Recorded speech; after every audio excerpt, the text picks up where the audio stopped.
सीताराम सीताराम जय सीताराम सीताराम जय सीताराम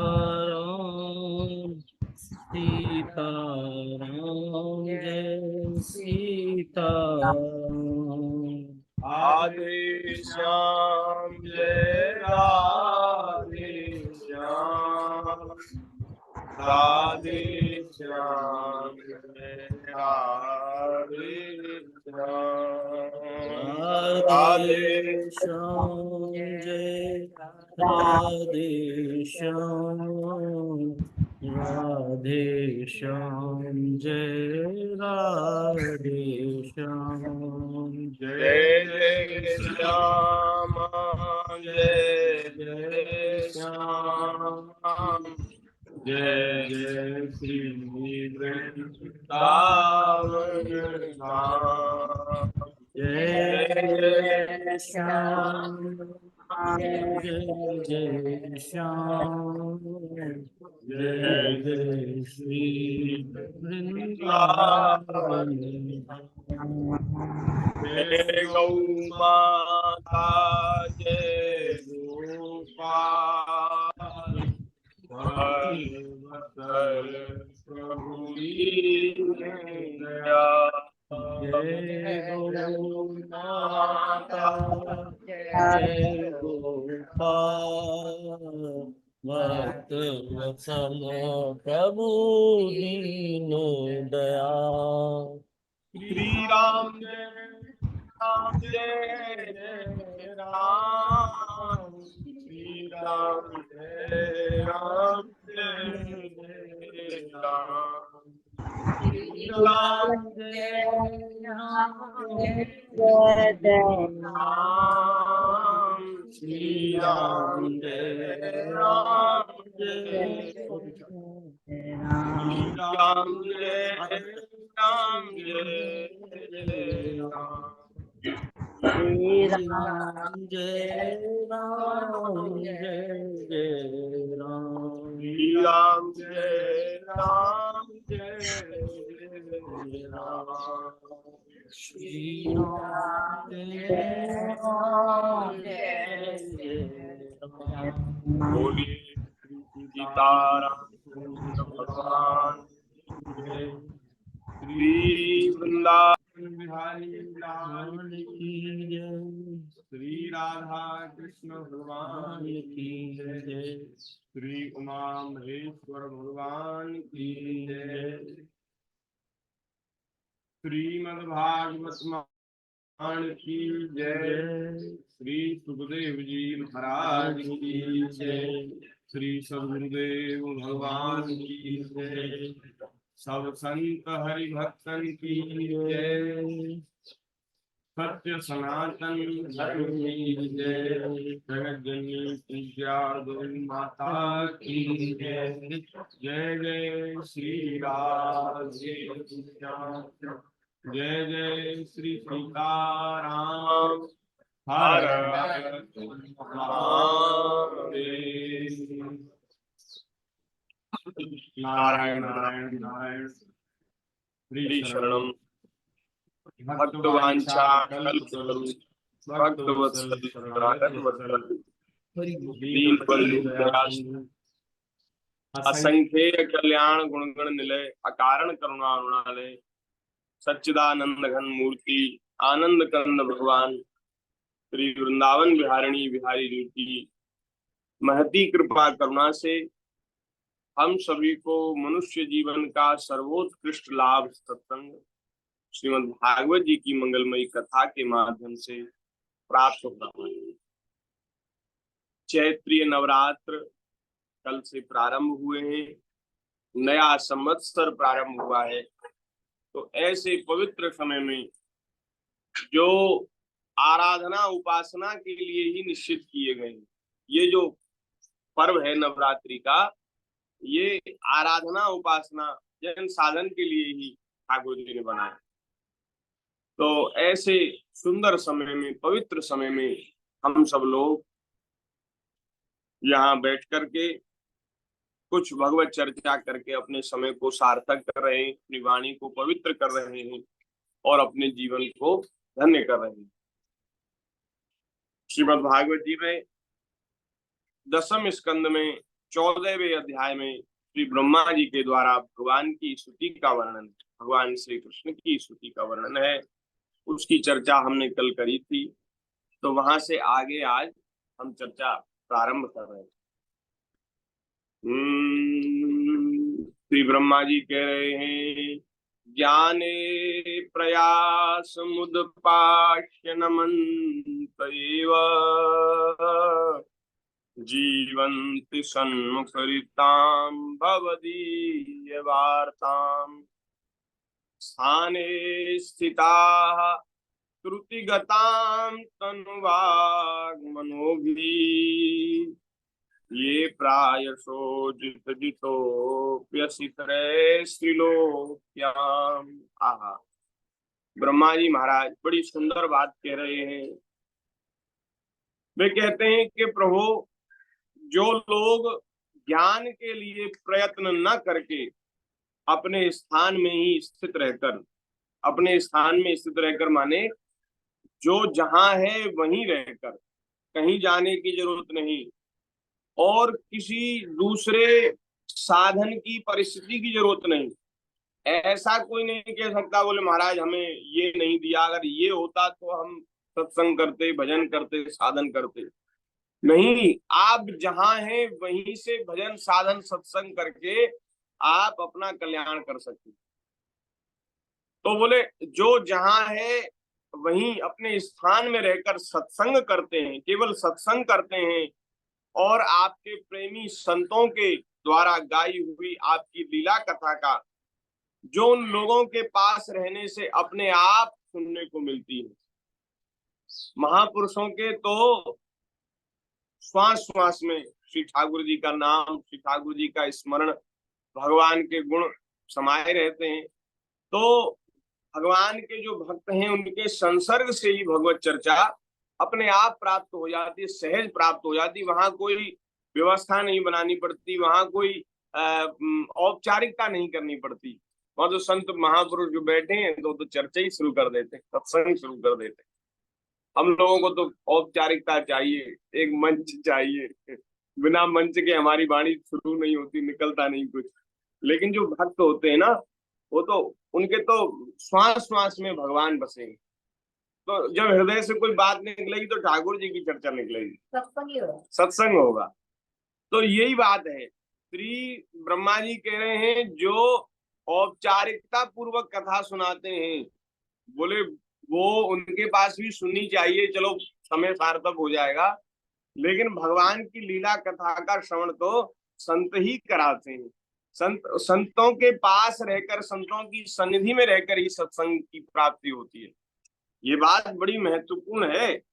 जहां तहां कथा सुनने से भी कभी कभी लाभ की जगह हानि हो जाती है, क्योंकि आजकल माताजी सत्संग के नाम पर भी ऐसी चर्चाएं होने लगी हैं कि अगर वहां आप बैठने लग गए तो धीरे धीरे धीरे धीरे भगवान में, भक्तों में, संतों में, गाय में, ब्राह्मण में श्रद्धा का लोप होने लग जाएगा, अभाव होने लग जाएगा और सनातन संस्कृति से कटकर दूसरी ही धारा में वो बाहर के ले जाते हैं, दूसरी धारा में ले जाते हैं।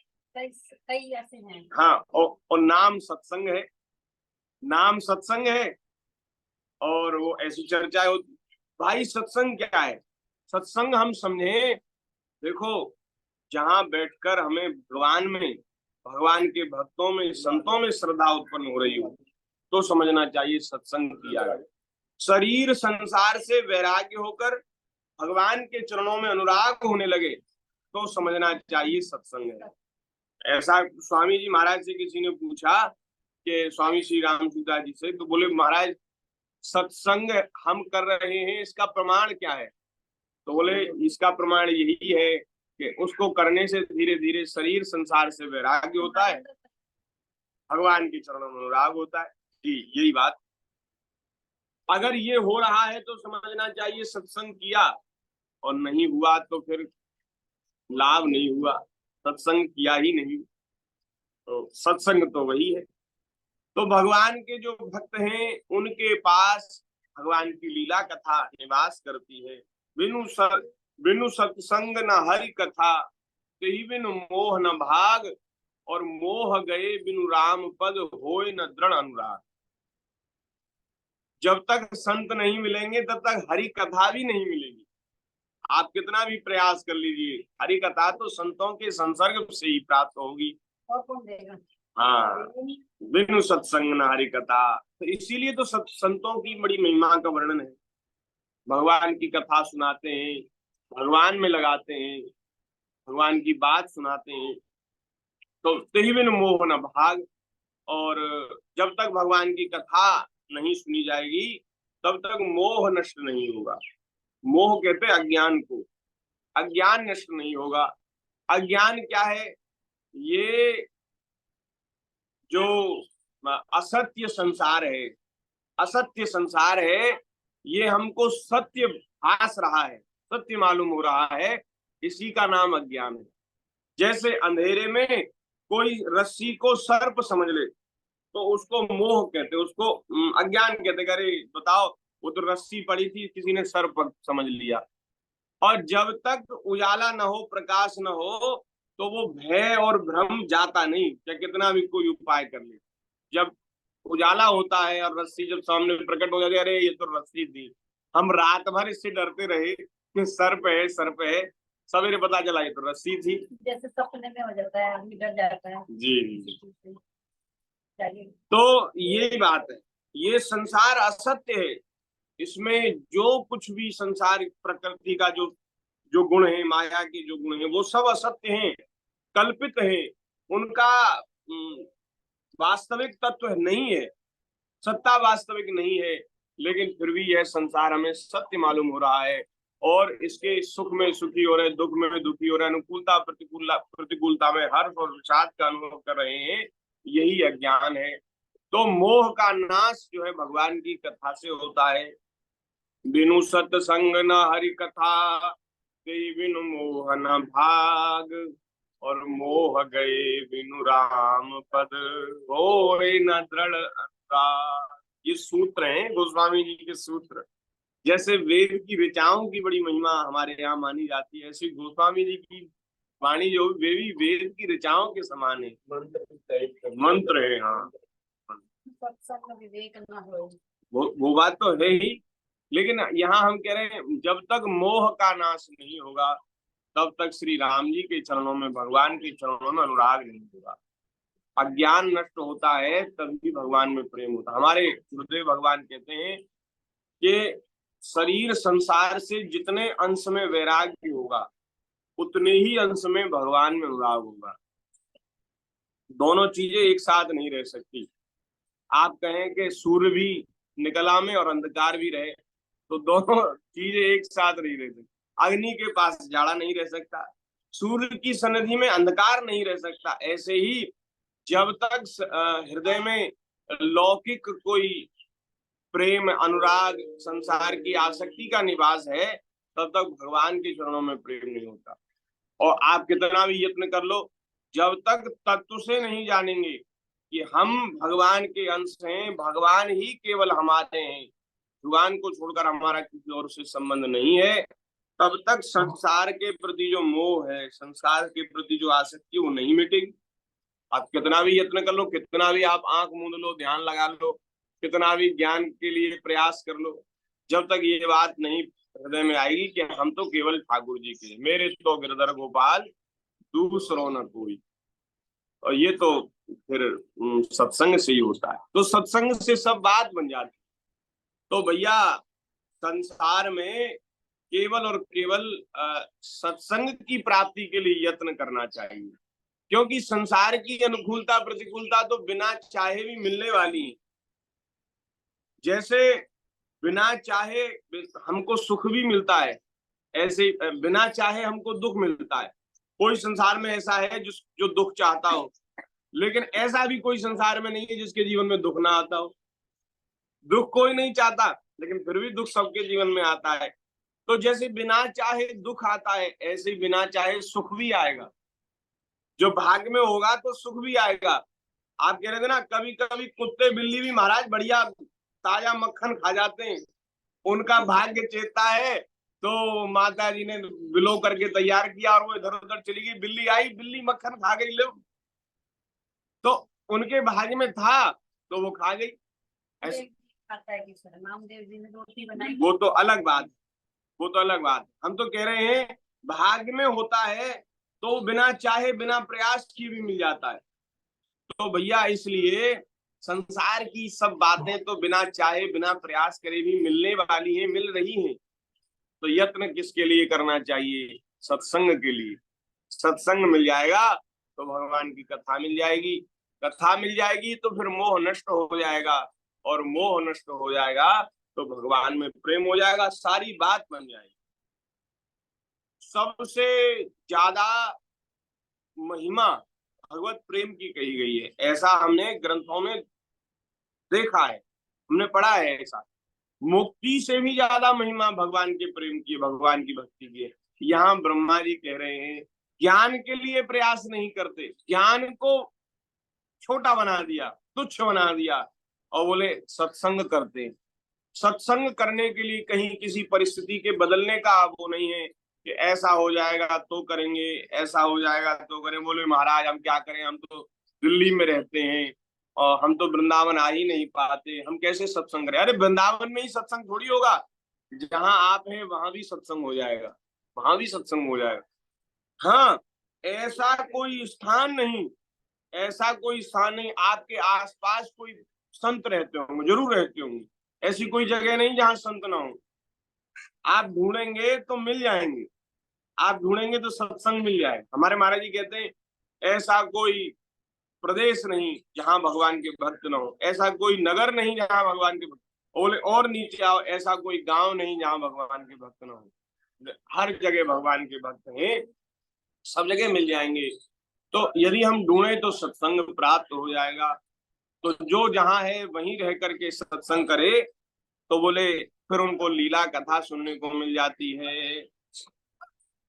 उसका शरीर और वाणी से और मन से विनयावनत होकर जो सेवन करते हैं, यहाँ तक कि उस भगवान की कथा को ही अपना जीवन बना लेते हैं।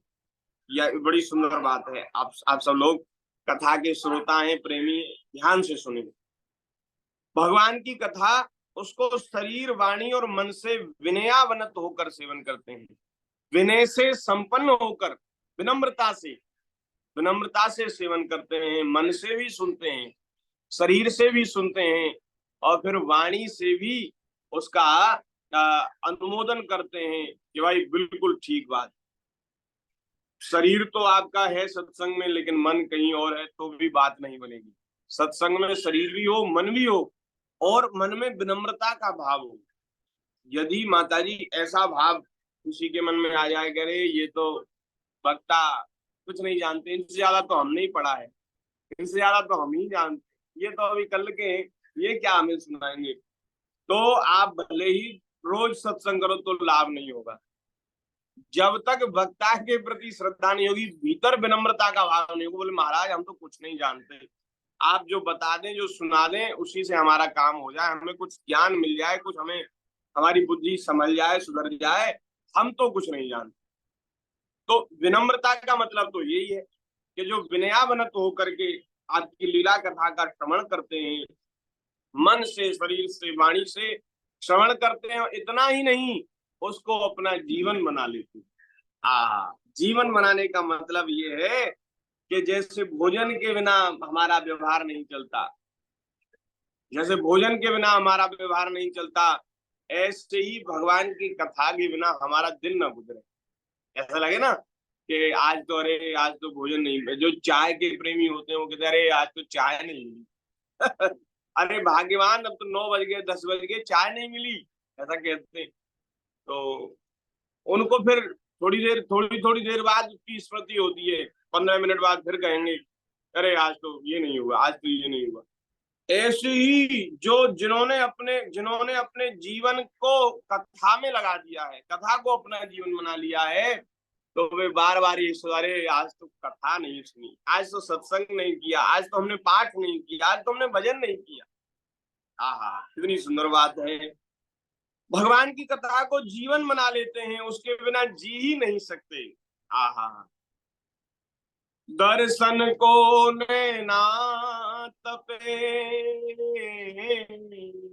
वचन सुनन को कान, मिलवे को हियरा तपे, जिय के जीवन प्राण, गोवर्धनवासी सांवरे, तुम बिन रहो न जाए। ऐसी स्थिति बन जाए। मीरा जी कह रही है कि अब हरि बिनु ना सरेरी माई। अब बोले अब हमारा काम नहीं चलता। मीरा जी के भी पद है उसमें, भजन संग्रह में। हाँ, तो अगर वो होती तो वो पद हम गा लेते, कोई बात नहीं। अब कल से, हाँ, जैसी ठाकुर जी की। मीरा जी कहती है कि हरि सखी, अब हरि के बिना काम नहीं चलता। जब तक ठाकुर जी के बिना काम चल रहा है तो उनको भी क्या गरज पड़ी है हमारी। उनका कौन सा काम हमारे बिना फेल हो रहा है। अरे ब्रह्मा जी, शंकर जी, बड़े बड़े लोकपाल भगवान की आज्ञा के लिए लालायित रहते हैं कि हमें भगवान कुछ आज्ञा दें, हमें भगवान कुछ सेवा का अवसर दें। तो फेल हो रहा है पंडित जी उनका। हाँ, यही बात। अगर हमारा काम चल रहा है उनके बिना तो उनको कोई गरज नहीं पड़ी। लेकिन ऐसी स्थिति बन जाए कि अब प्रभु काम नहीं चल रहा, हरि बिनु ना सरेरी माई, तो श्री ठाकुर जी भी व्याकुल हो जाएंगे। और फिर गीता जी में कहा, ये यथा माम प्रपद्यन्ते तांस तथैव भजाम्यहम्, जो जिस भाव से मेरा भजन करता है उसको फिर उसी भाव से मैं भजन करता हूँ। जो भगवान के प्रेम में, भगवान के विरह में रोता है, भगवान भी उसका ऐसे ही भरे हुए नेत्रों से और आर्त हृदय से भगवान भी उसका स्मरण करते हैं। ठाकुर जी भी फिर उसकी याद करते हैं। और जिसका काम नहीं चलता, फिर ठाकुर जी का भी काम नहीं चलता, ठाकुर जी भी उसको दर्शन देने के लिए, उससे मिलने के लिए आ जाते हैं। तो यही हम लोगों के जीवन का परम सौभाग्य होगा कि भगवान की लीला कथा सुनकर, अब ये दो काम तो हमें प्राप्त हो गए कि कथा मिल गई, और कथा के बाद अब ऐसी कृपा भगवान करे कि हम लोगों का जीवन कथा बन जाए, कथा के बिना हम रह ना पाए। और कथा सुने बिना ऐसा लगे कि अरे आज का दिन तो पता नहीं क्या कमी रह गई, आज का दिन तो ठीक नहीं गुजरा। सत्संग जीवन का एक अभिन्न अंग बन जाए, ऐसी कृपा भगवान करें। तो ब्रह्मा जी कह रहे हैं, ये जो बात हमने कही अब तक, ब्रह्मा जी कह रहे ऐसा जिनका जीवन बन गया है, बोले प्रभु यद्यपि आप पर कोई विजय कभी प्राप्त नहीं कर सकता, कोई भी आपको जीत नहीं सकता, लेकिन वे आप पर विजय प्राप्त कर लेते हैं, आप उनके प्रेम के अधीन हो जाते। अहम भक्त पराधीन हो, भगवान कहते हैं मैं भक्तों के अधीन हूँ। तो वे भक्त आपके ऊपर विजय प्राप्त कर लेते हैं, उनके प्रेम बंधन में आपको बंध जाना पड़ता है। यद्यपि आप अजय हैं, अजित हैं, त्रिलोकी में कोई भगवान को जीत ही नहीं सकता। तो जीत सकता है, हैं? बड़े बड़े महाराज वीर, बड़े बड़े बलशाली शत्रु हुए, हिरण्याकश्यप, हिरण्याक्ष जैसे, और रावण कुंभकर्ण के जैसे, वे भी भगवान के सामने टिक नहीं पाए। तो कौन ऐसा होगा भगवान को जीत पावे। अरे भैया, ऐसे जो परम समर्थ, परम शक्तिमान भगवान हैं, भक्त उनके ऊपर भी विजय प्राप्त कर लेते हैं। कितनी बढ़िया बात है। जो लोग ज्ञान के लिए प्रयत्न नहीं करते और जहां हैं वहीं रहकर सत्संग करते हैं, चाहे देखो 4 वर्ण है, 4 आश्रम है, 4 वर्ण में किसी भी वर्ण में जन्म हो जाए, वहीं रह करके सत्संग करते हैं। अथवा 4 आश्रम में से किसी भी आश्रम में, चाहे ब्रह्मचर्य आश्रम में, चाहे गृहस्थ आश्रम में, चाहे वानप्रस्थ में, चाहे संन्यास में। ऐसा नहीं कि अरे हम तो गृहस्थी हैं, हमारा कैसे कल्याण होगा, हम तो बाबा जी बने तो बात बने। नहीं नहीं नहीं, जहां है वहीं रह करके सत्संग करें। कोई जो निम्न वर्ण के हैं वे सोचे, बोले अरे हमारे भाग में कहाँ सत्संग, ये तो ब्राह्मणों का काम है, वे पूजा पाठ पंडिताई करते हैं, कथा सत्संग करते हैं। नहीं, ऐसी बात नहीं। निम्न वर्ण के लोग भी वे जहां है वहीं रहकर सत्संग शुरू कर दें तो उनको भी भगवान की कृपा करुणा प्राप्त हो जाएगी। ऐसी बात नहीं है। पुरुष नपुंसक नारीवा जीव चराचर कोय सर्व भाव मोहि कपट तजी, सर्व भाव भज कपट तजी मोहि परम प्रिय सु। जो सर्व भाव से अनन्य भाव से मेरे परायण होकर मेरा भजन करता है, बोले मोहि परम प्रिय सु, वह मुझे परम प्रिय है। चाहे स्त्री हो, चाहे पुरुष हो, चाहे नपुंसक हो, चाहे ब्राह्मण हो, चाहे क्षत्रिय हो, चाहे वैश्य हो, चाहे शूद्र हो, चाहे ब्रह्मचारी हो, गृहस्थ हो, वानप्रस्थी हो, सन्यासी हो, कोई कहीं भी हो, भगवान के परायण होकर भगवान की लीला कथा का सेवन करता है, भगवान को वह प्यारा हो जाता है। वह भगवान को प्यारा हो जाता है, उससे भगवान प्यारे हो जाते हैं।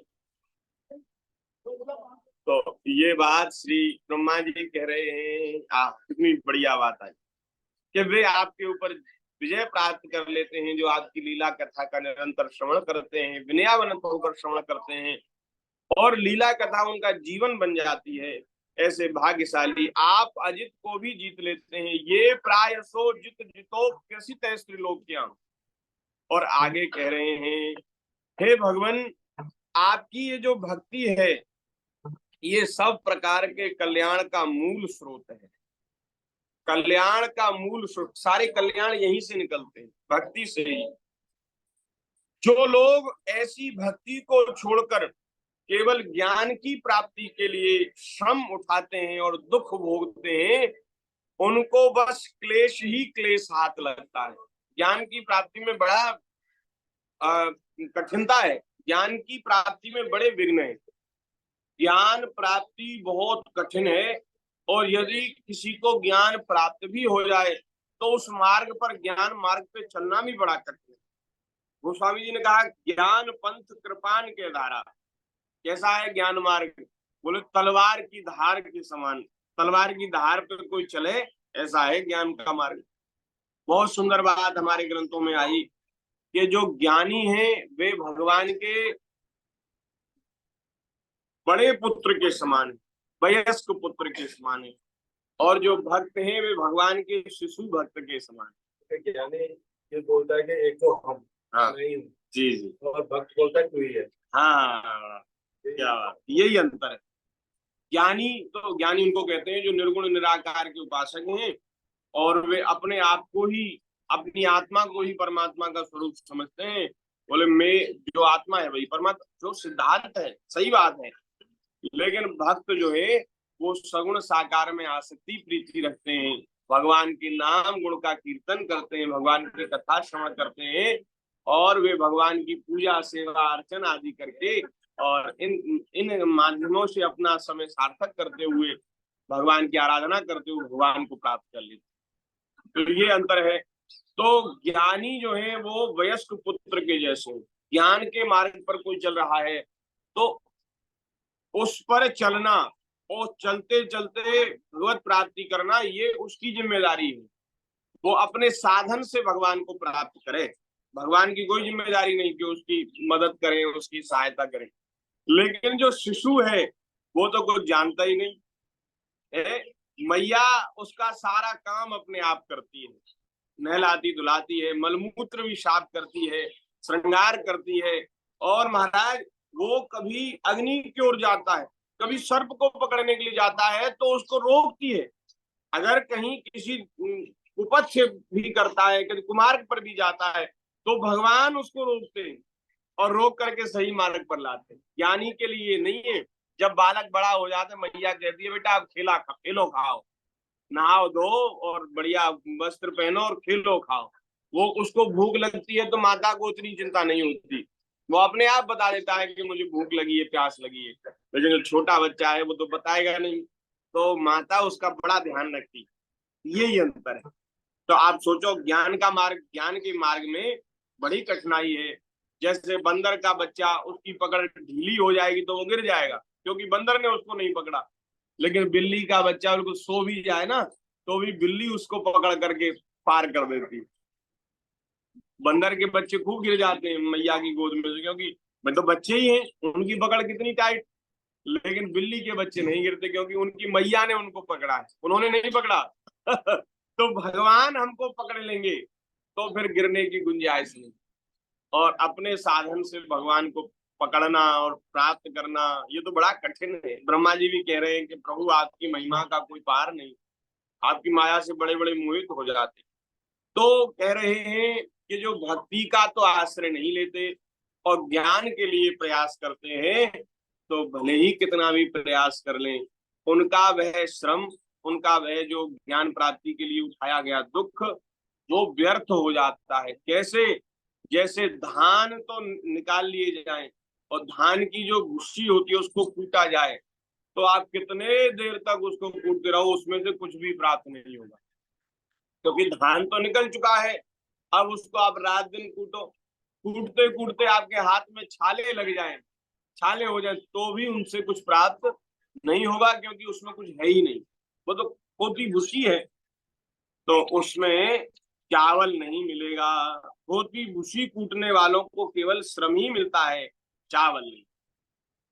यदि ज्ञान प्राप्ति के मार्ग पर चलकर कोई बहुत श्रम से कष्ट उठाकर ज्ञान प्राप्त भी कर ले, तो भी उसको वह सुख प्राप्त नहीं होगा जो भक्तों को प्राप्त होता है। कल्याण भले ही कर लेगा, वो भगवान की प्राप्ति कर लेगा, जन्म मृत्यु के चक्र से छूट जाएगा, लेकिन संसार में आने का लाभ उसको क्या मिला? जो इंद्रियां मिली, उन इंद्रियों से उसने इंद्रिय पति भगवान का सेवन नहीं किया, भगवान की सेवा नहीं की, तो उन इंद्रियों का क्या लाभ हुआ? जीवन जन्म का क्या लाभ मिला? व्यर्थ हो गया। तो इन इंद्रियों से भगवान की लीला कथा का श्रवण कीर्तन स्मरण, भगवान का पूजन अर्चन वंदन करके इन इंद्रियों को भी हम लोग धन्य बना लेते हैं और जीते जी भगवान के भक्त मुक्त हो जाते हैं। वो तो मरने के बाद मुक्त होंगे, ये जीते जी मुक्त हो जाते हैं, अपनी इंद्रियों को भगवान में लगा देते हैं। तो ये बात है। ब्रह्मा जी भी कह रहे हैं कि ज्ञान की प्राप्ति के लिए यत्न नहीं करना चाहिए और भगवान की भक्ति का ही आश्रय लेना चाहिए, क्योंकि भगवान की भक्ति सारे कल्याणों को देने वाली है, सब प्रकार के मंगलों की जननी है। बोलिए भक्त वत्सल भगवान की जय। और वे कह रहे हैं महाराज, ये जो बात मैं कह रहा हूं इसका मेरे पास बड़ा उत्तम प्रमाण है। प्रमाण क्या है? कि महाराज पहले लोकों में, पहले युगों में, पहले समय बहुत से योगी हो गए। जब उन्हें योगादि के द्वारा आपकी प्राप्ति नहीं हुई, तब उन्होंने अपने लौकिक और वैदिक समस्त कर्म आपके चरणों में समर्पित कर दिए। उन समर्पित कर्मों से तथा आपकी लीला कथा से उन्हें आपकी भक्ति प्राप्त हुई। उस भक्ति से वे आपके स्वरूप का ज्ञान प्राप्त उन्होंने कर लिया और बड़ी सुगमता से आपके परम पद को प्राप्त कर लिया। योग आदि के द्वारा, ज्ञान आदि के द्वारा उनको परम श्रेय की प्राप्ति नहीं हुई, तो उन्होंने सारे कर्म आपके चरणों में समर्पित कर दिए और आपकी लीला कथा सुनकर के आपके चरणों में भक्ति प्राप्त की और फिर उनको कल्याण की प्राप्ति हुई। ब्रह्मा जी कह रहे ऐसा पहले हुआ है, ये उदाहरण भी दे रहे हैं। इसलिए भैया नेत्रों को मूंद कर, आंख नाक मूंद कर भगवान का ध्यान करें, उससे ज्यादा बढ़िया है कि आंख खोल करके भगवान की श्री विग्रह की पूजा करें, दर्शन करें और भगवान की लीला कथा सुन करके अपना सहज में कल्याण करें। भक्ति बहुत ज्यादा सरल। कहु भगति पथ कवन प्रयासा, मानस जी में भगवान कह रहे हैं, स्वयं श्री राघवेंद्र सरकार अपनी प्रजा से कह रहे हैं कि भक्ति का मार्ग बहुत सरल है। कहु भगति पथ कवन प्रयासा, जोग नमक जप तप उपवासा। केवल एक ही बात है कि सरल स्वभाव न मन कुटिलाई, जथा लाभ संतोष सदाई। सरल स्वभाव हो, मन में कुटिलता ना हो, जो मिल जाए उसमें संतोष कर ले और बस भगवान की लीला कथा का श्रवण करता रहे। इतने से ही भगवान की प्राप्ति, भगवान की भक्ति की प्राप्ति हो जाती। तो ज्ञान और भक्ति में बहुत अंतर है। ज्ञान का मार्ग बड़ा कठिन है। ज्ञान प्राप्त हो जाने पर भी गिरने का डर है, फिसलने का डर है, क्योंकि इंद्रियां बड़ी बलवान हैं, और यदि वो मोक्ष पा भी लें तो भी वह रस प्राप्त नहीं होता जो भक्तों को प्राप्त होता है। तो भक्ति का मार्ग बड़ा सहज सरल सुखदायी है, और ये परम कल्याण करने वाला है। यहाँ गिरने का भय नहीं है, यहाँ पतन का भय नहीं है। न में भक्ता प्रणश्यति, मेरे भक्त का कभी नाश नहीं होता। कभी गिरते फिसलते भी है ना, तो भगवान बड़ी जल्दी से उनको उठा लेते हैं, और गिर करके वे और तेजी से भगवान की ओर दौड़ते हैं, तो भगवान की प्राप्ति कर लेते हैं। हे भगवान, जिन समर्थ पुरुषों ने आपके सगुण निर्गुण निर्गुण दोनों स्वरूपों का ज्ञान कठिन है, लेकिन फिर भी निर्गुण स्वरूप की महिमा तो शुद्धांतःकरण से जानी जा सकती है। निर्गुण स्वरूप की महिमा जानी जा सकती है, लेकिन भगवान आपके सगुण साकार स्वरूप की महिमा और आपके अनंत गुण, उनको ऐसा संसार में त्रिभुवन में कोई नहीं जो उनका पार पा सके। कोई समर्थ पुरुष भले ही पृथ्वी के एक एक कण का गणना कर ले, गिन ले सबको, आकाश में जो ओस की बूंदें हैं उनको गिन ले, और चमकने वाले नक्षत्र एवं तारों तक को कोई गिन ले, ऐसा कोई हो सामर्थ्यवान, वह भी आपके गुणों की गणना नहीं कर सकता, आपकी महिमा का पार नहीं पा सकता। वैसे असंभव है, तारों को गिनना असंभव है, पृथ्वी में कितने रजकण हैं उनको गिनना भी असंभव है।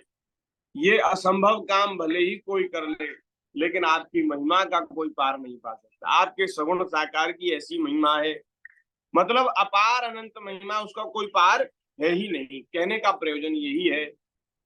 इसलिए जो पुरुष क्षण क्षण आपकी कृपा का अनुभव करता है और प्रारब्ध के अनुसार जो कुछ सुख दुख उसको प्राप्त हो जाता है, उसको निर्विकार मन से भोग लेता है और अपने आप को आपके चरणों में समर्पित करता रहता है, इस प्रकार जो अपना जीवन व्यतीत करता है, वह पुरुष आपके परम पद का अधिकारी हो जाता है। जैसे अपने पिता की संपत्ति का पुत्र अधिकारी होता है, ऐसे ही वह आपके परम पद को प्राप्त कर लेता है। जीवेत यो मुक्ति पदे सदाय भाग।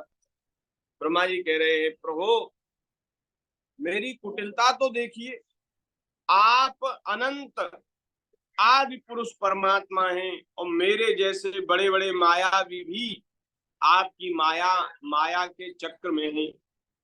आपकी माया उनको नचाती है, फिर भी मैंने आप पर अपनी माया फैलाकर अपना ऐश्वर्य देखना चाहा, आपकी परीक्षा लेनी चाहिए। मेरी कहाँ सामर्थ्य, हाँ मेरी कहाँ सामर्थ्य है कि मैं आपकी परीक्षा ले सकूं। हम तो आपकी माया में ही नाच रहे हैं। प्रभु मैं आपके सामने हूं ही क्या? क्या आग के सामने चिंगारी की भी कोई गिनती है? कोई गिनती नहीं। लेकिन प्रभु मेरी कुटिलता देखिए, मैंने आपकी परीक्षा लेना चाहिए।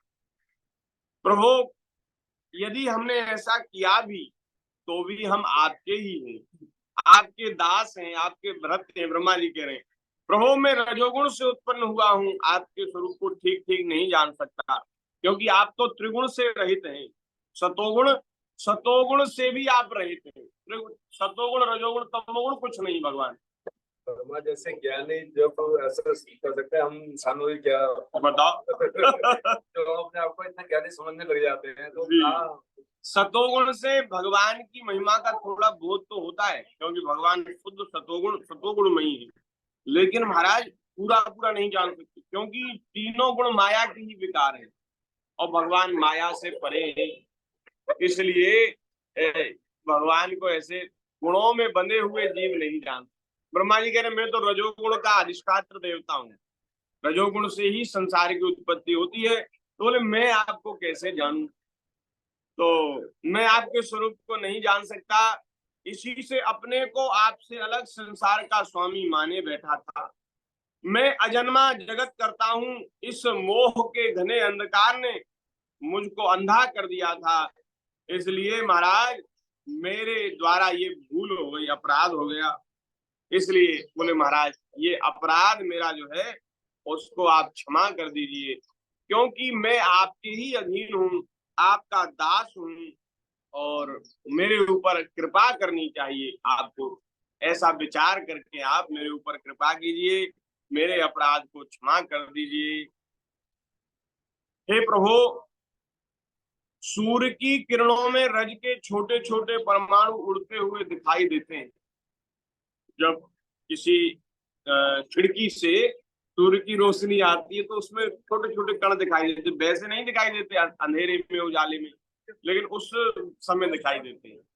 तो बोले महाराज, ऐसे ही प्रभु मेरे जैसे अनंत जीव आपकी माया में चक्कर खाते हैं।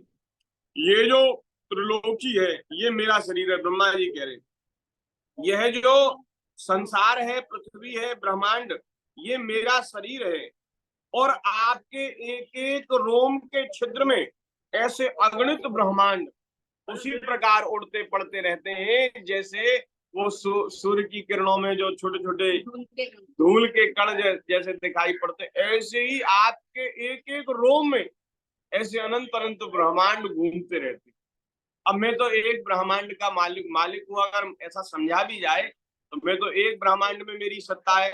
अनंत ब्रह्मांड है, उसमें अनंत ब्रह्मा जी है, अनंत शंकर जी है, अनंत इंद्र है, और वे अनंत ब्रह्मांड भगवान के श्री विग्रह में रोम रोम में ऐसे छाए हुए हैं जैसे धूल के कण, रज के कण।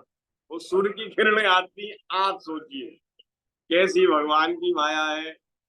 ऐसा अभी वैज्ञानिक शोध कर रहे हैं कि दूसरी दुनिया भी कोई होती है, और वहां के जो दूसरे धरती के जो लोग हैं उनको एलियन कहते हैं।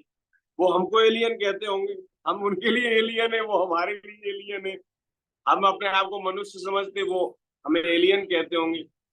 तो ये ऐसी शोध चल रही है, और ये बिल्कुल वास्तविक बात है कि ये सूर्य चंद्र केवल इसी धरती के लिए है।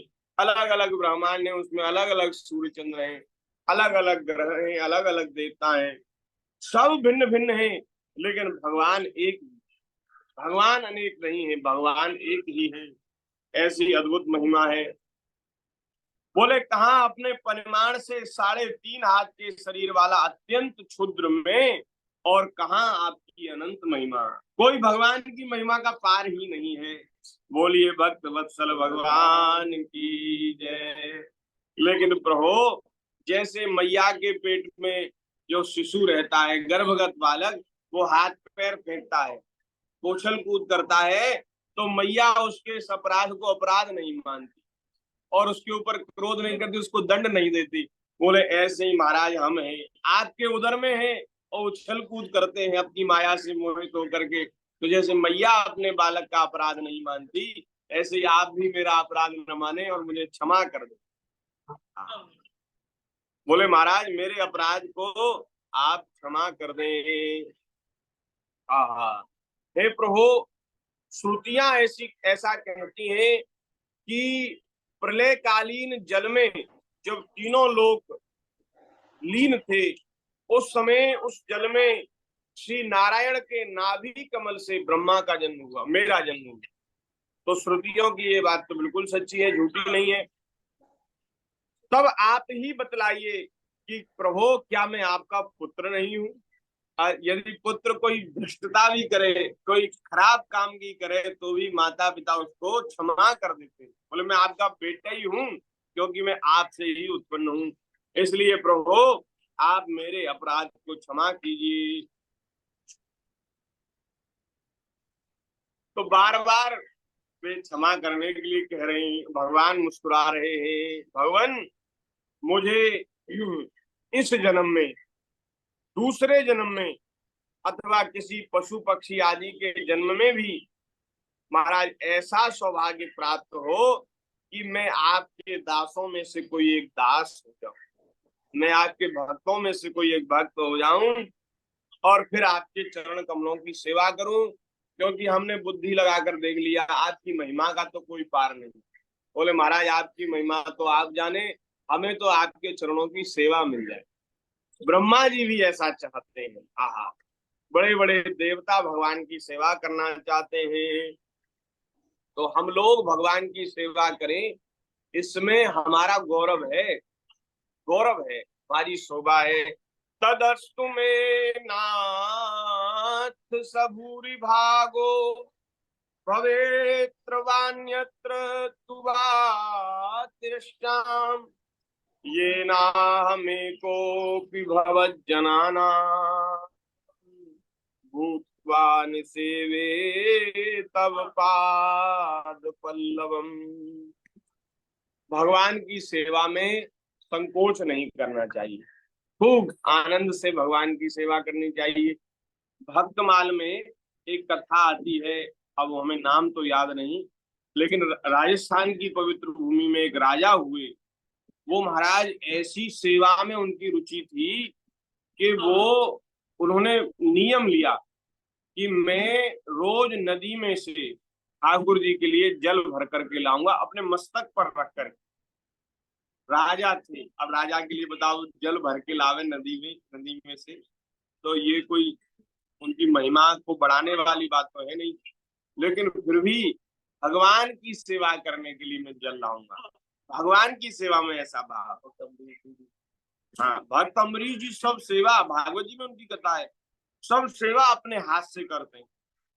महाराज मंदिर की झाड़ू बुहारू और चौका पोछा, और ठाकुर जी के लिए रसोई बनानी है, उसके लिए चक्की भी स्वयं पीसते हैं, आटा भी। हाँ, चक्रवर्ती राजा।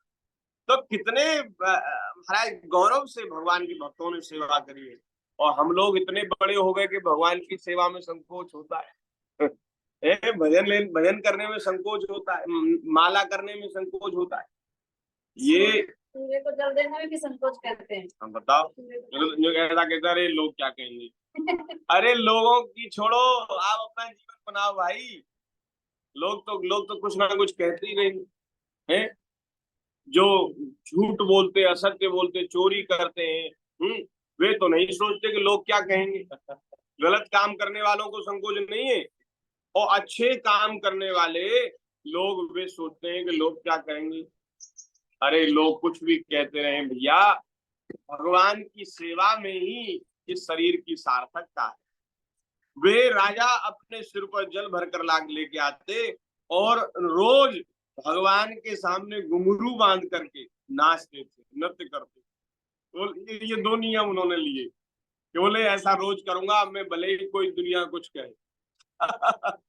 दुनिया तो दुनिया ही है, कुछ कहते रहे, लेकिन महाराज उन्होंने ये नियम लिया। तो राजा महाराजा भी भगवान की सेवा करते, कौन और कुछ की कहे। जगत पिता ब्रह्मा वे कह रहे हैं भगवान हमें तो आपकी सेवा का अवसर मिला, ये ब्रह्मा का पद आप ले लीजिए, हमें नहीं चाहिए ब्रह्मा का पद, हमें तो आप अपना कोई तुच्छ दास बना दीजिए, तुच्छ किंकर बना दीजिए। ठाकुर जी की सेवा करनी चाहिए, सगुण साकार की, भगवान की प्रतिमा की, भगवान की स्वरूप की सेवा करने से बहुत जल्दी मन भगवान के स्वरूप में लगता है, बहुत जल्दी मन लगता है। और फिर बाहरी सेवा करते करते फिर मानसी सेवा की भी प्राप्ति होती है। निर्गुण में क्या स्वरूप है वैसे भगवान? निर्गुण में तो कोई स्वरूप ही नहीं, ना तो वहां कोई स्वरूप है, ना कोई आकार है, ना कोई नाम है। वो नाम भी कोई नहीं लेते, वो तो कहते एक वही है, मैं हूँ, शिवो हम। ऐसा जो ज्ञानी हाँ, निर्गुण रूप का ध्यान करते हैं, निर्गुण में ज्योति का ध्यान करते हैं, प्रकाश का ध्यान, प्रकाश पुंज का ध्यान करते हैं। ऐसे आंख मूंद करके प्रकाश में अपना मन लगाते हैं। उनका ये रहता है कि मन जो है हमारा विषयों में ना जाए, तो विषयों में से हटा करके मन को एक जगह लगाते हैं, तो वो ज्योति का ध्यान करते हैं। वो सगुण साकार को तो मानते ही नहीं, वो भगवान के जो अवतार है ना, उनको भी कहते हैं कि ये भी माया के द्वारा कल्पित है। हाँ। अब भगवान जाने वो क्या है, लेकिन हमारे लिए तो हमारे जीवन के आधार हैं प्रभु, इनके नाम, इनके गुण, इनकी लीला, इनका स्वरूप। और भैया जो सगुण साकार के उपासक हैं, भगवान की सेवा पूजा करके और वे अपने मन को भगवान में लगा लेते। बहुत से लोग कहते हैं कि बोले महाराज सेवा पूजा तो नाटक है, ढोंग है, अब मन शुद्ध होना चाहिए। तो आप दिखा दो अपना मन हमें कितना शुद्ध है। यही कहते हैं सब यही कहते हैं, बच्चे आजकल यही कहते हैं। अब आप एक बार बताओ, मन को आप कैसे दिखाओगे कि शुद्ध है? कैसे जानोगे कि शुद्ध है? अरे भाई, भगवान की कथा कीर्तन में, भगवान की पूजा सेवा में मन लग जाए तो समझना चाहिए कि मन शुद्ध है। कर्मों से पता चलता है मन शुद्ध है, क्या कर्म कर रहे हो। हाँ, काम तो आपके सब ऊटपटांग है और कहते मन शुद्ध है, मन चंगा तो कटौती में गंगा। तो ऐसा लोग कहते हैं, लेकिन भैया ये सब पूरी कही सुनी बातें हैं, इनसे काम नहीं बनेगा। चतुराई से जब तक चतुराई का त्याग नहीं करेंगे अपनी का, तब तक भगवान की कृपा नहीं होगी। हमें भी वैसे तो इसमें तो चतुर बने रहते हैं। गोस्वामी जी ने कहा, मन क्रम बचन छाड़ चतुराई, भजत कृपा करिए रघुराई। बोले जब जीव अपनी चतुराई को त्याग कर देगा तभी भगवान की कृपा हो जाएगी। चतुराई का त्याग मतलब जैसे ही जीवन में सरलता का धारण करेगा, सरलता को, ऐसे ही भगवान की कृपा हो जाएगी। क्योंकि सरल निर्मल अंतःकरण वाले जीवों के ऊपर भगवान की कृपा होती। निर्मल मन जन सो मोहि पावा, मोहि कपट छल छिद्र न भावा। तो ये चतुराई है, बचने की चतुराई है। कि सेवा पूजा नहीं करना चाहते, बचना चाहते हैं, इसलिए कह देते हैं अरे बोले महाराज सेवा पूजा से क्या होगा, मन शुद्ध होना चाहिए। मन शुद्ध है तो सब जगह भगवान। बिल्कुल सही बात है। अब इसको हम काट तो नहीं सकते, लेकिन आपका मन शुद्ध है, आप हमें दिखा दो तो मान लेंगे कि आपको सेवा पूजा की जरूरत नहीं। सेवा पूजा की बहुत जरूरत है। भगवान की पूजा सेवा, उससे मन भगवान में लगता है। भगवान के सगुण साकार में लगने पर फिर मानसी सेवा की प्राप्ति होती, मन निर्मल होता है। तो सेवा पूजा की बड़ी आवश्यकता है।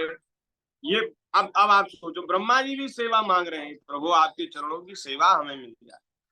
क्या ब्रह्मा जी का मन शुद्ध नहीं है? ब्रह्मा जी के मन में अशुद्धि है, लेकिन वे भी मांग रहे हैं। तदस्तु में नाथ सबूरि भागो, भवेत्र वान्यत्र तुवातिरश्याम। हे नाथ, हमारा बड़ा सौभाग्य होगा यदि आप हमें अपना भक्त बना ले, अपना दास बना ले। बोले महाराज, यदि ये ब्रह्मा जी का पद आपकी सेवा में बाधा बन रहा हो तो कह रहे हैं हमें किसी पशु पक्षी की योनि में डाल दो, किसी पशु पक्षी आदि के जन्म में भी, अथवा किसी मनुष्य शरीर में हमें ये सौभाग्य मिले तो हम उसको भी ग्रहण करने के लिए तैयार हैं। हम वो बन जाएंगे, जो बनाओ सो बन जाएंगे, जहां भेजो वहीं जाएंगे, जहां आप डाल दोगे वहीं चले जाएंगे। लेकिन जिस देश में, जिस भेष में, परिवेश में रहूं, राधा रमण राधा रमण राधा रमण कहूं। श्री राधा रमण राधा रमण राधा रमण कहूं। हाँ, जहां जाएं वहां आपके होकर रहे और आपके होकर के रहे, आपका नाम लें, आपके चरणों की शरण में रहें, आपकी सेवा करें और महाराज अपना जीवन धन्य बना दें। ब्रह्मा जी कह रहे हैं, बोले महाराज पशु पक्षी बना दो, लेकिन अपना दास बना लो। भूत्वा निसेवे तव पाद पल्लवम, और आपके चरणों की सेवा करने का मुझे सौभाग्य मिले।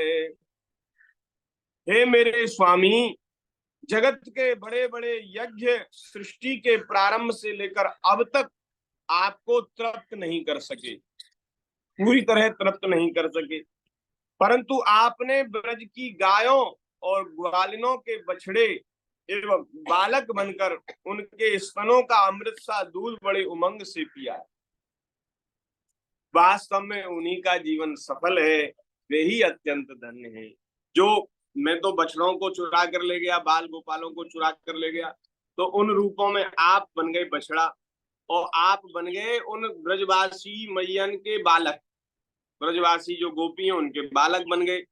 तो आपने जो उन गायों का दूध पिया और उन माताओं का जो दूध पिया, आहा, बोले वे भाग्यशाली हैं, उनसे ज्यादा भाग्यशाली और कोई नहीं। बड़े बड़े यज्ञ भी आपको तृप्त नहीं कर पाए, लेकिन महाराज वे कैसे भाग्यशाली है, उन्होंने आपको तृप्त कर दिया। बछड़े के रूप में कभी तो ठाकुर जी पीते पीते तृप्त होते होंगे, कभी तो छोड़ देते होंगे दूध कि अब मैं जीत गया, पेट भर गया। बड़े बड़े यज्ञ भी भगवान को तृप्त नहीं कर पाए, लेकिन आपने इनका दूध बड़े उमंग से पिया है। वास्तव में इन्हीं का जीवन सफल है। और अब तो ब्रह्मा जी आनंद में भर गए कि इस ब्रज में परमात्मा की लीला हो रही है, सगुण साकार बनकर के लीला कर रहे हैं। इन ब्रजवासियों का कैसा सौभाग्य है। अरे हम देवता लोग भगवान का ध्यान ही करते हैं मन में, भगवान की प्रत्यक्ष सन्निधि प्राप्त नहीं होती। ये कैसे सौभाग्यशाली कि इनके संग भगवान खेल रहे हैं, इनकी संग भगवान खा रहे हैं, किसी के बेटा बने हैं, किसी के भाई बने हैं किसी के भाग्य ब्रजवासियों कैसे मिला?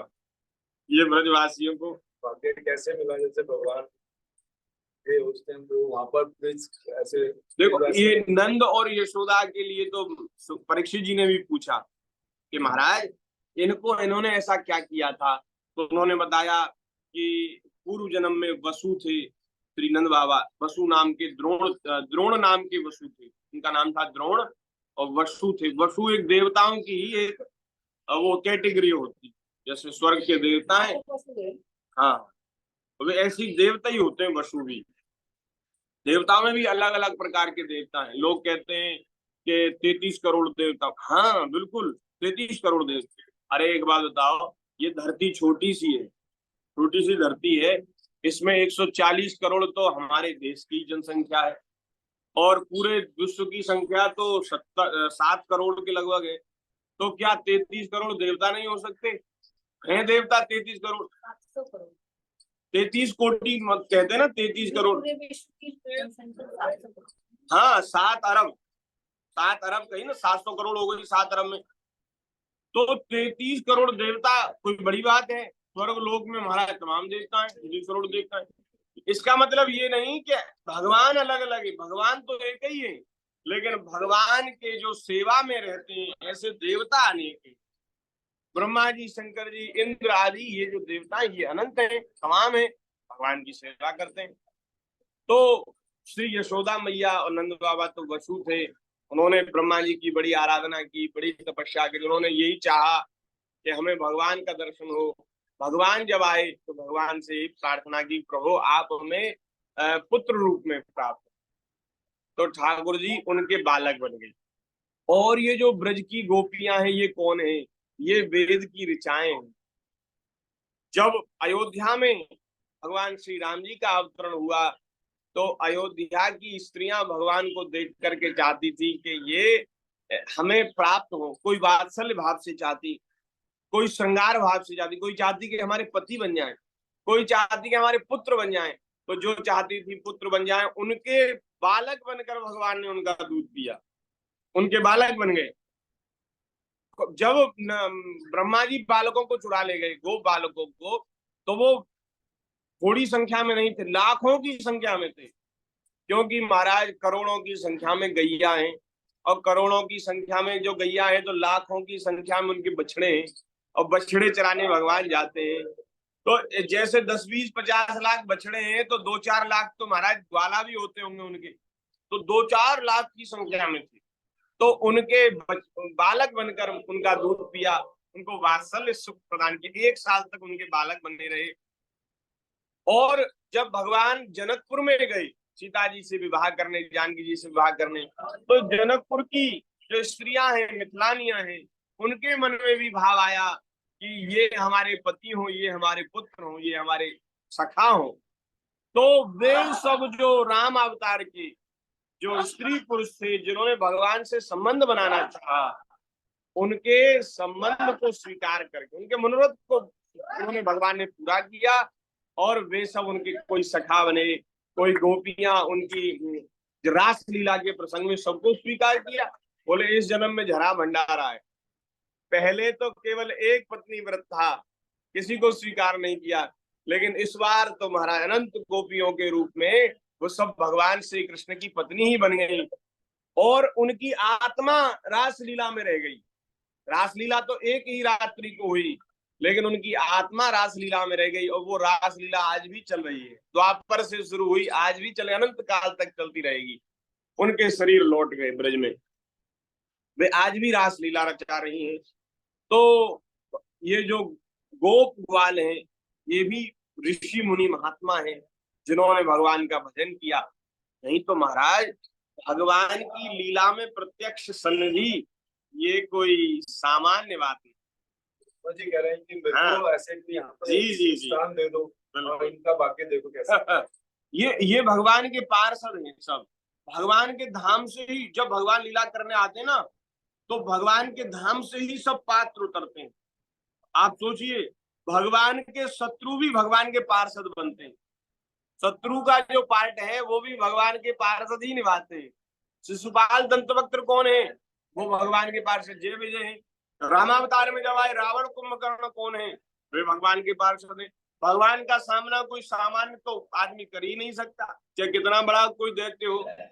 सामान्य किसी के बस की बात नहीं कि भगवान का सामना कर सके। उनकी लीला के पात्र भी भगवान के पार्षद ही बनते। भारत में भी जैसे जो ये पात्र थे सब ये भगवान के पार्षद ही थे। जी हाँ, भगवान की लीला में जिनकी वो होती है उपस्थिति, वो निश्चित रूप से कोई भगवान के भक्त हैं, पार्षद हैं। किसी जन्म में उन्होंने भगवान की साधना की है, जो विभिन्न विभिन्न लीलाओं में अभिनय करके अपना पार्ट अदा करते हैं, रोल अदा करते हैं और भगवान की कृपा प्राप्त करते हैं। तो प्रभु इन ब्रजवासियों के सौभाग्य की क्या महिमा, इसका क्या वर्णन किया जाए। बोले महाराज नंद आदि ब्रजवासी गोपों के धन्य भाग्य हैं। वास्तव में उनके जैसे भाग्यशाली वे ही हैं। अहो भाग्य महो भाग्यम नंद गोप प्रजो कशाम। ये नंद गोप के जो नंद गोप हैं, इनके ब्रज के जो ये ब्रजवासी हैं, ये सब बड़े भाग्यशाली हैं। यन मित्रम परमानंदम पूर्णम ब्रह्म सनातनम।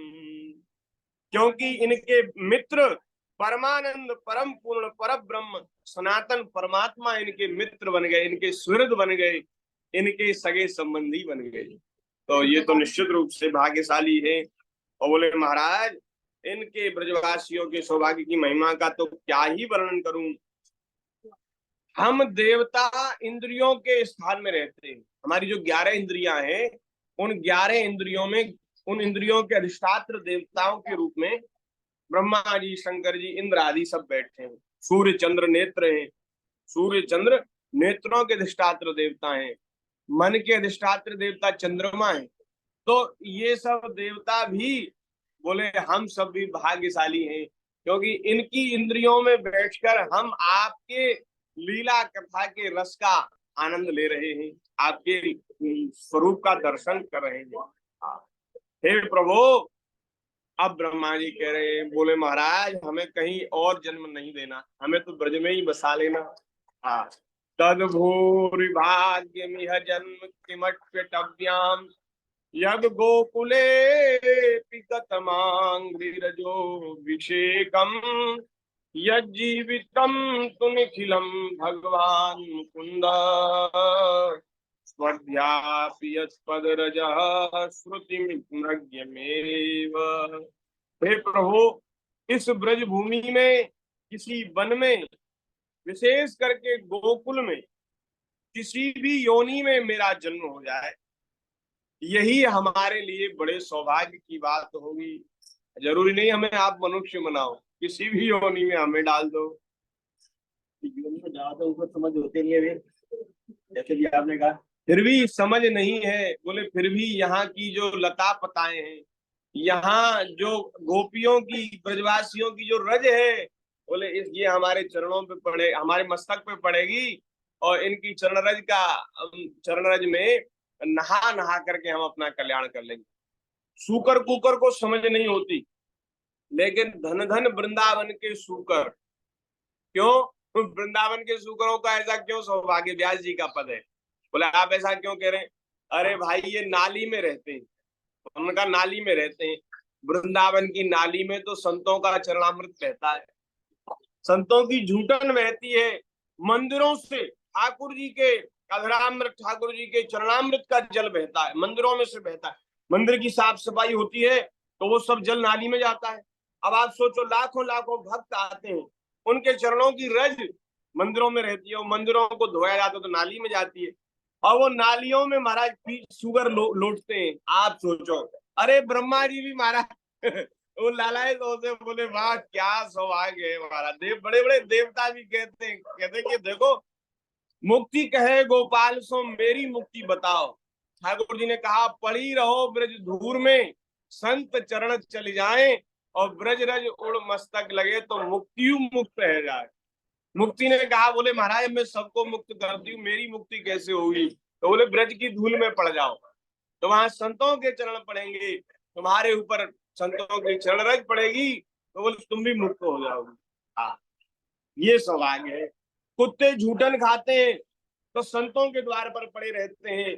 अरे संत कृपा करके दया करके आधार टुकड़ा तो इनको डालेंगे, ब्रजवासियों का मिल रहा है। ब्रजवासियों का टुकड़ा मिलेगा। हाँ, तो महाराज ये ब्रज के जो कुकर शुकर हैं, ब्रज की लता पता घास गुल्म इत्यादि सब धन्य है। इसलिए ब्रह्मा जी कह रहे, बोले महाराज मेरा तो किसी भी योनि में जन्म हो जाए। और देखो यही कह रहे हैं, आपके किसी ना किसी प्रेमी के चरणों की धूल अपने आप मेरे ऊपर पड़ जाएगी। और प्रभु आपके प्रेमी ब्रजवासियों का संपूर्ण जीवन आपका ही जीवन है, वे आपके समर्पित हैं, आप ही उनके जीवन के एकमात्र सर्वस्व हैं। इसलिए ऐसे भक्तों की चरणों की धूली मिलना आपके ही चरणों की धूली मिलने के बराबर है। और आपकी चरणों की धूली मिल जाए तो फिर कहना ही क्या। आपके चरणों की धूली को तो श्रुतियां अनादिकाल से अब तक ढूंढ ही रही है, उनको नहीं मिली।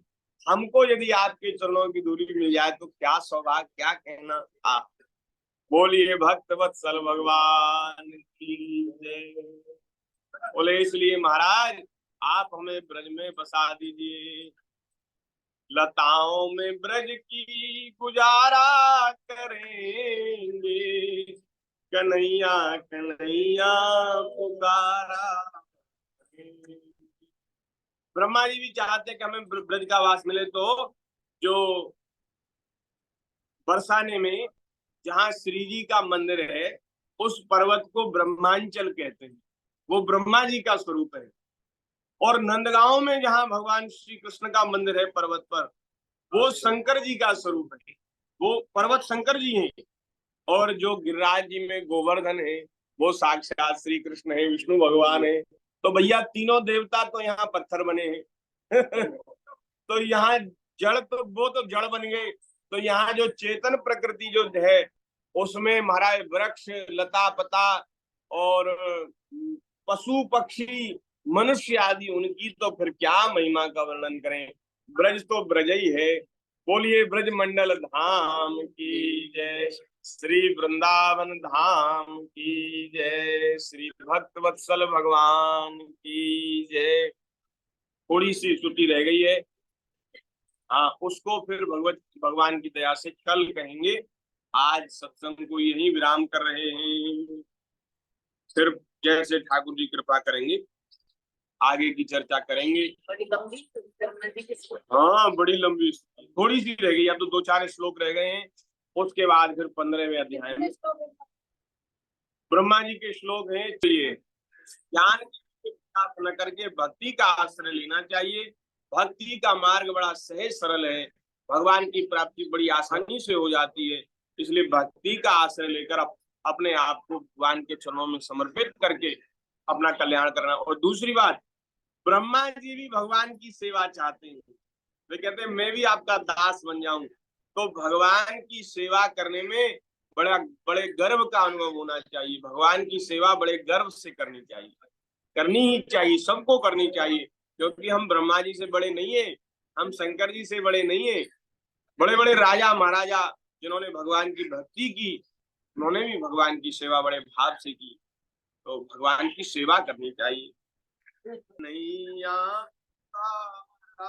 करेंगे, कन्हैया कन्हैया पुकारा करें। लताओं में ब्रज की गुजारा करेंगे, लताओं में ब्रज की गुजारा करेंगे।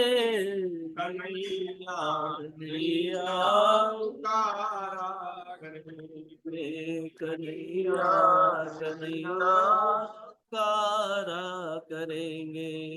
कहीं तो मिलेंगे वो माँ के बिहारी, कहीं तो मिलेंगे वो बाके बिहारी। उन्हीं के चरण चित लगाया करेंगे, उन्हीं के चरण चित लगाया करेंगे। कन्हैया कन्हैया पुकारा करेंगे, कन्हैया कन्हैया पुकारा करेंगे। उन्हें हम बिठाएंगे आँखों में नींद में, उन्हें हम बिठाएंगे आँखों में दिल में। उन्हें हम बिठाएंगे आँखों में दिल में, उन्हें हम बिठाएंगे आँखों में दिल में। उन्हीं से सदा लो लगाया करेंगे, उन्हीं से सदा लो लगाया करेंगे। कन्हैया कन्हैया पुकारा करेंगे, कन्हैया कन्हैया पुकारा करेंगे। लताओं ब्रज की गुजारा करेंगे, लताओं में ब्रज की गुजारा करेंगे। उन्हें प्रेम डोरी से हम बांध लेंगे, डोरी से हम बांध लेंगे। फिर वो भाग जाया करेंगे, फिर वो भाग जाया करेंगे। कन्हैया कन्हैया पुकारा करेंगे कन्हैया कन्हैया पुकारा करेंगे। जो रूठेंगे हमसे वो बाके बिहारी, जो रूठेंगे हमसे वो बाके बिहारी।